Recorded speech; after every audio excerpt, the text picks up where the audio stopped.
It's a shark hero. That's a shark hero for sure, and it really fits the bill. Now, if you are Geekay Esports, if they pick the Cloud here, I'm gonna lose it. So they absolutely will not go for that one. If they do, that's both Minotaur as well as the Uranus already two good answers to that Claude. They probably will just go for a Melissa, although it loses against the Brody. Maybe Paquito's already banned out. Maybe a Moskov actually, or a Harith. In fact, might be even better compared to a Claude. They go Clint, which is fine, but I think it struggles against two tanky dudes and then a Harley. Yeah, exactly. I felt that Wrath as a Clint. Yeah. You want to be able to burst someone down real quick. Although, if it's mistimed by Alpha7, that's an easy pick off for a Eudora and Clint onto the Harley. And weirdly enough, once Clint is locked in, even Minotaur could melt through Eudora and Clint, but it's a lot that you need to burn just to take down one. So maybe they want poke here. Farsa maybe might not be bad. Farsa or the Vexana. Oh, the gourd. Oh, of course. To be fair, there's not a lot of cancels for or at least for a lot of dive for Geekay Esports apart from the Hylos and obviously the Hirara. So maybe the gourd can actually work. And like I said, like the Clint and Eudora, they have long range damage, but at the same time they have to go through two tanky dudes, the Minotaur as well as the Uranus, which kind of makes me think that this probably is a good guard game, and see if this will be successful. Based from the metagame, however, I feel like this composition coming out from Geekay Esports is very comfortable in a way that they have the Hirara as well as the Clint. Kind of aligns with how the early game can work in their favor. On the other side, what they do have is the two tanky dudes plus the strong gold laner, which means that the Brody will have that Melissa treatment that we see from series number 1, where there's so much protection around the Brody that the Brody can just go for Sky Piercer, like what Eman was able to achieve. Was it? Oh, right. No, yes, you're right. Be careful of Vitality, you're right. Yeah. And just take over the game from getting a few stacks, just be such a massive threat against Geekay Esports. Well, let's see if all those conditions will get ticked out by Alpha7. Of course, for GK, with the pick of the meta in the Hirara in their hands. Let's see. You know what's crazy? I can't believe there was a time where we thought that Hirara would just not be able to work. And there was just something about her that was quite awkward. Yeah. Until the players started rolling up with it and showing us, nope, this is how we can make it work. And then suddenly here she is, now an inescapable part of our metagame. Yeah. Also, players have decided to, because what they do before is that they reserve just one iframe and kind of waste the other. Right now, the players you see Kyrie, you see Niall, you see Zaur Egoist reserve 2 iframes so that they can actually outplay their opponents. Like the management of the spells now for the heroes, players have improved so much. And they also paired up with a lot of big long-range bursts like Eudora, for example, which also allows the Hirara to be just a clean-up hero in a way.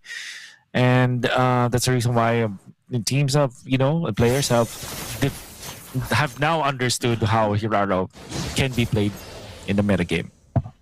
And what's great about it is, despite her only having 2 skills and the multiple ways that you could chain them together, it makes for some beautiful gameplay when a Hirara really pops off. A stun off on the Shark just to delay. Nats decided to go in with a flicker and the jump through the Uranus, and they're going to double down onto Quanok. They take down the mid lane. That's going to be the Mystic Gush by Cold World onto Shet and Aizen.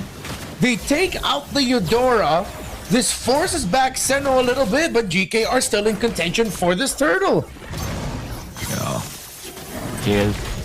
Wow, he's out, but you see Shark is not ready. It's just a level 3 point, and they don't have the Gord ultimate soon. That means that Xeno, with a Bomba tag as well, an ode to the champ, able to get the turtle so easily. Quanok with the burst coming up from Alpha7. And like we said, when we're just talking about the face value of the draft coming out from both teams, Geekay Esports looks to be the one which is stronger in the metagame. However, Shen, that was a weird way to utilize this Hylos, not respecting the firepower of Alpha7. Yeah, there's going to be a bit of a heat check onto the roamer of GK Alpha7. They can start roaming around together, seeing if they can start bubbling up some kills. Again, Zia does not have the Sky Piercer just yet. Going to be waiting for that. That's the first main item for this Brody. Once that is locked in, they're good to go.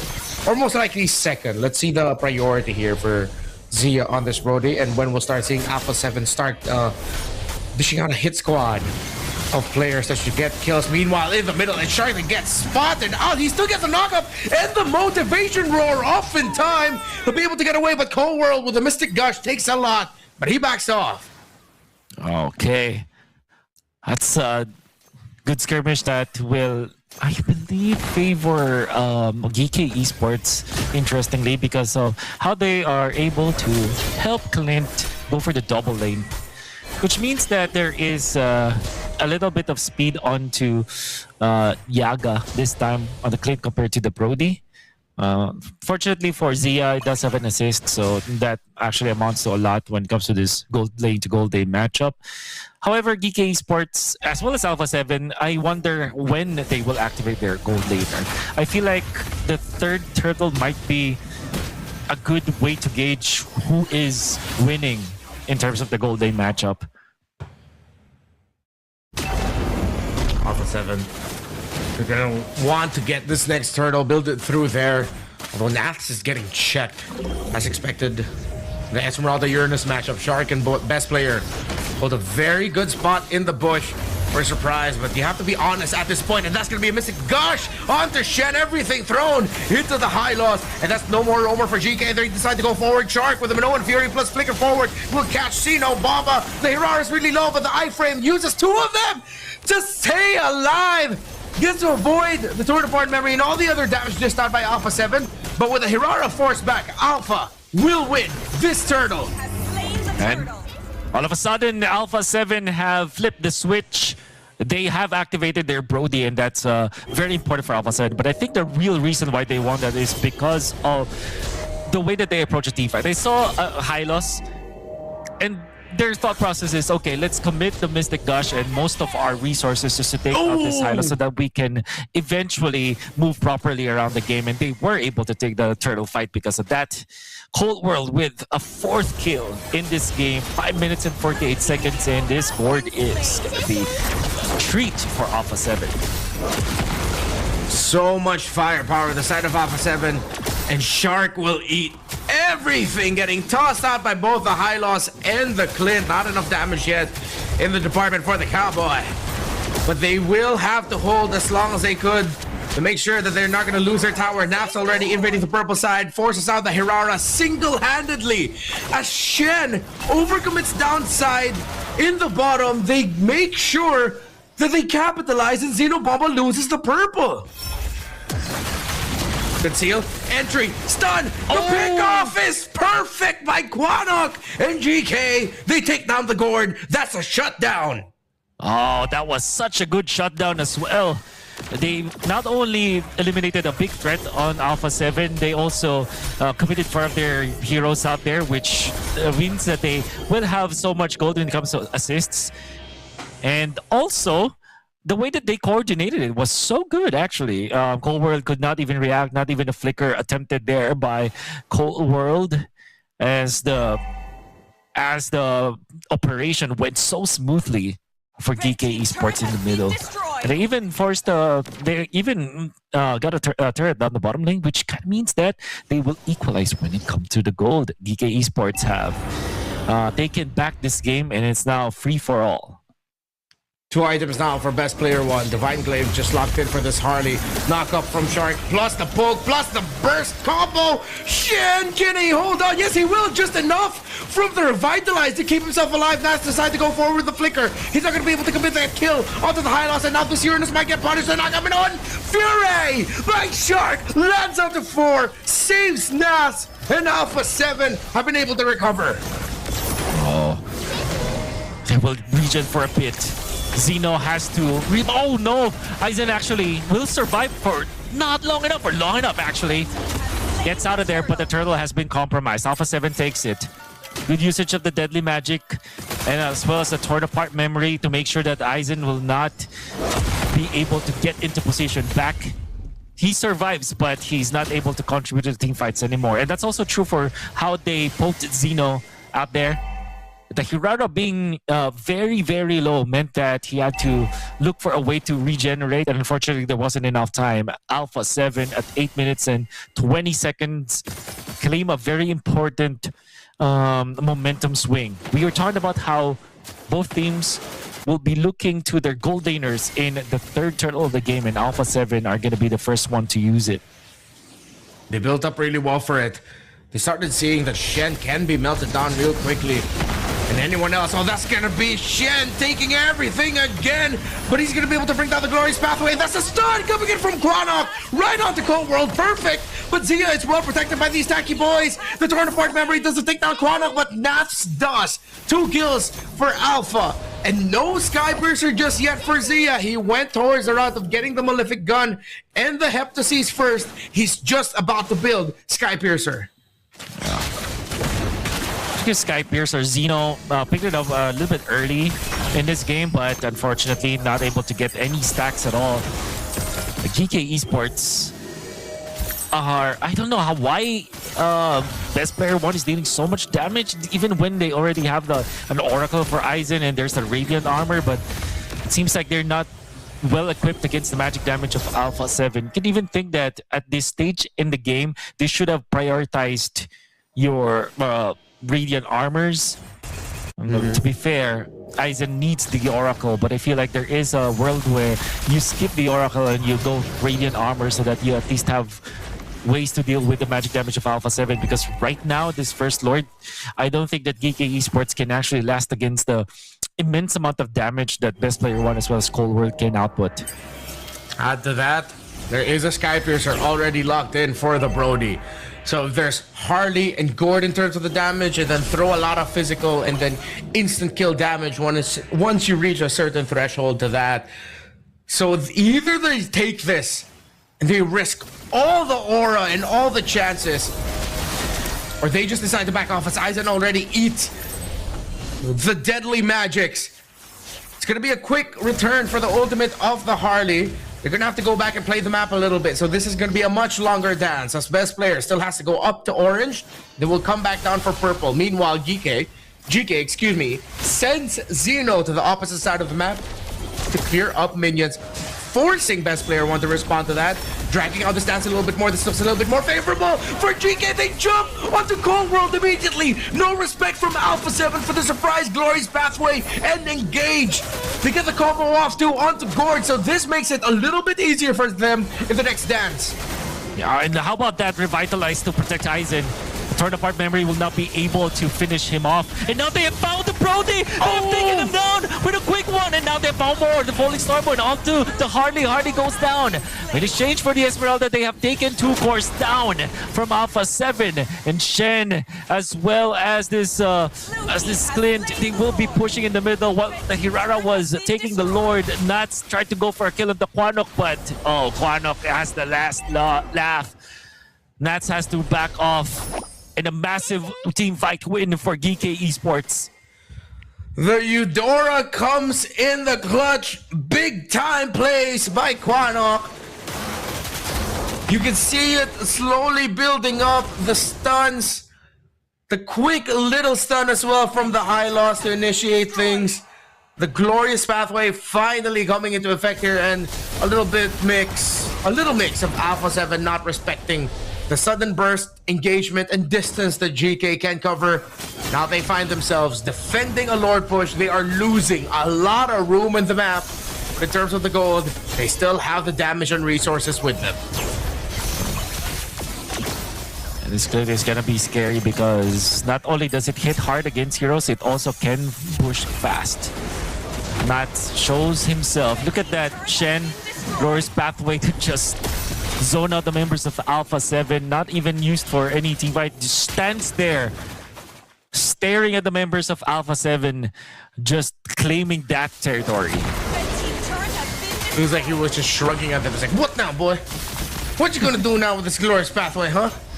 Not gonna do anything. I still got my revitalize. Pretty sure that's exactly what Shen's internal monologue sounded like. Don't quote me on that. That's just a theory. I'm just saying what it might actually sound like. Oh, Nats decided to go ahead and check Shen again with a glorious pathway. Splits Alpha7 in half. Will they be able to help their Uranus in time? The answer is no. Perfect glorious pathways. Oh my god, what an entry by Zeno. Even the counter Minoan Fury for Alpha7 couldn't lead into them getting more damage off. GK walk away with a big win. Coordinated attack coming out from Geekay Esports, especially with how they were able to utilize this Eudora.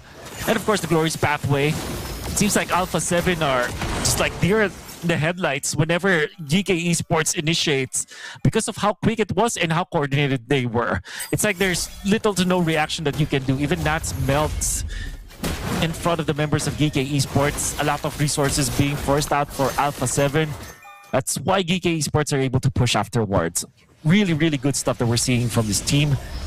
And Alpha7 really needs to just pick themselves up again, because 22 seconds from now, we are going to see the Lord spawn.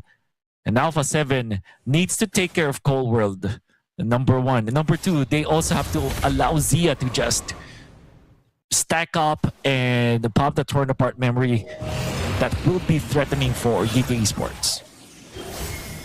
They just have to sort out their priorities in the team fight, and you've laid it all down perfectly. It's like they have everything they need to win a big one. It's just GK has been dismantling them pretty easily. Even we just bring down a glorious pathway and then things change. Like the whole picture of the team fight changed. Suddenly it's easier for Kwanok to just get a full combo off.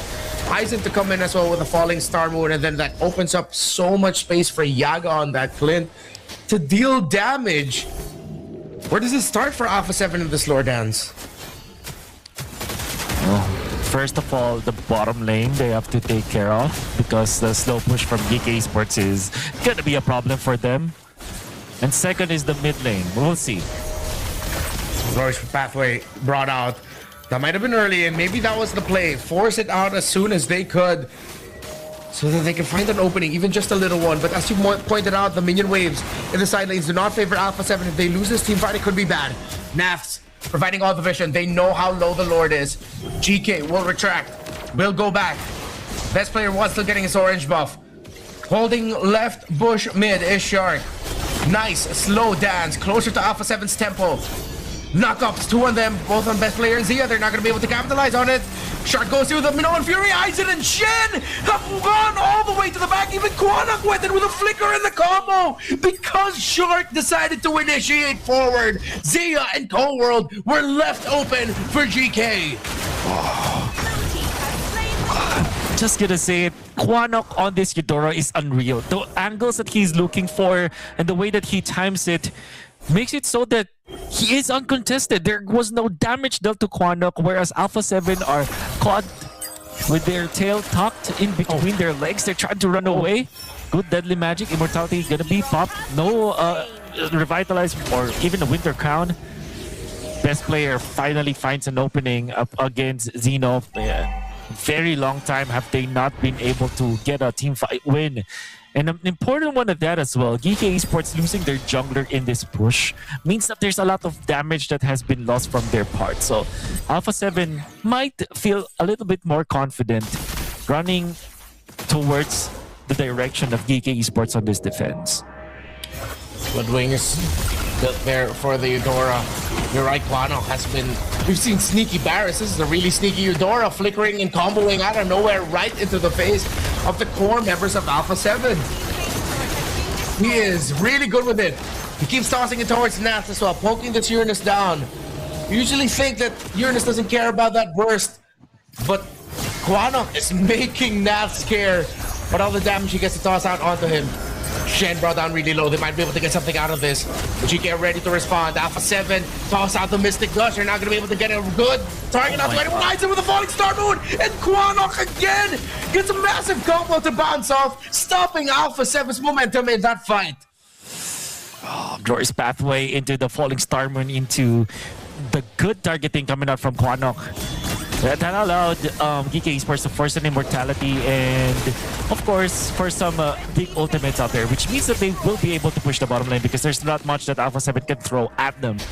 But the top lane, that's the more important one. It's very low right now. Geekay Esports decides, okay, we are not required to finish this game off right now. Let's just take away, take away everything that we can get out of there. Fortunately for Alpha7, they maintain their top lane turret, which is the opposite lane of the upcoming Lord. So at the very least, that opposite side is not gonna be the worst of their problems, but they are indeed on the back foot right now up against Geekay Esports. Again, it's crazy to imagine that this isn't even built on a massive lead. It's just so far GK have been executing much better. Of course, with some great individual play. We've mentioned Quanok, but Aizen's falling star moons have been nothing to scoff at either. He finds the timing just enough to disturb Alpha7 in being comfortable when it comes to the team fights, so that their front line crumbles quickly to all the poke and sudden burst. And then, of course, we have to go back to Quanok again, who's just somehow finding the backline over and over. He's making this Eudora. I think out of all the Eudora performances, despite all the great ones you've seen through MSC, I'm finally starting to turn my opinions around this hero because of Quanok, and I can't believe I'm saying that. Welcome to the world of the Eudora. And, of course, Geekay Esports are slowly going for the lead this time, and they're actually zoning on the members of Alpha7. I think the prompt was there was the Harley up top, so they decided, okay, let's go for an immediate play. Oh, the count from Quanok again! Flicker with the full combo with the Harley! Zia gets a shutdown, but Zeno Baba takes down Zia! Quanok, you are a Eudora god among men. 3 members of Alpha7 are down, and GK only lost their Eudora. But it was the trade of all trades. The flicker forward by Yaga with the combo. They take down Cold World. Nafs cannot hold on anymore against this onslaught. GK take game 1. I wish there was a CCTV recording of my reaction, because I blew my brains out from that play coming out of Quanok. The future. And they're not even hyped, Renmar. It's just another Tuesday for them. Quanok, The hell? God among men when it comes to the Eudora. Definitely the MVP of this game. Be able to sneak a lot of good kills in the early stages, but that last one onto the Harley, I believe that best player showed that he popped the space escape, and Quanok found an opening, an immediate burst. Unbelievable plays coming out from Quanok. And you could see it in the faces and reactions of Alpha7. Even they don't know what hit them. I feel like at one point they just went, oh man, this Eudora, expletive. It's like, that is so understandable. Quanok did some crazy things with the Eudora in this game, and that last one I feel like it was just the perfect cherry on top, where full on team fight, everything has gone to hell, but Quanok knew he had one job. Let me get someone down. Oh, it's gonna be this Harley. I see him right there. I'll flicker, I'll combo, I'll get the trade. What the heck? Oh, I'm in disbelief. Everybody's just improving right